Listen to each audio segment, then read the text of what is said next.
In today's video, I'm going to teach you how to block countries in Shopify. This is really useful if you only want to sell to certain regions, or if you're testing a new market and don't want traffic from other countries placing orders.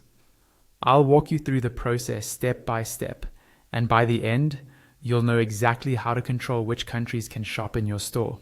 First, go ahead and log into your Shopify admin dashboard. This is the main area where you manage your store, products, orders, and settings. Once you're in, look at the menu on the left-hand side of the screen. Scroll down until you find the option labeled Markets. Go ahead and click that. On the Markets page, you'll see a list of all the markets you currently have set up. For example, you might have a primary market like your home country, and another one called International or something similar. Find the specific market where you want to block or remove certain countries. When you've found it, click on that market to open its editor. Inside the market editor, look towards the top of the page. You'll see a card or section that shows the name of the market and a summary of the countries or regions included in it. On that card, look for a small pencil icon. This icon indicates that you can edit the list of countries within that market. Click the pencil icon to open the country selection settings. A pop-up window will appear that lists all the countries and regions associated with this market.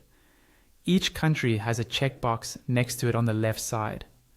To block a country from this market, you don't need to add anything new. You simply remove it from the market by unchecking its box. Go through the list and carefully uncheck the countries or regions you no longer want to serve under this market.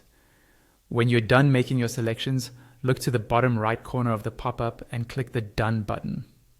This closes the pop-up and takes you back to the market editor, with your updated country list now reflected there. You're almost finished. But there's one important final step. At the top of the page, near the search bar, you'll see a Save button. Click Save to apply all your changes. Without saving, Shopify won't update your market settings. And that's it. You've successfully adjusted your market so that specific countries are no longer included.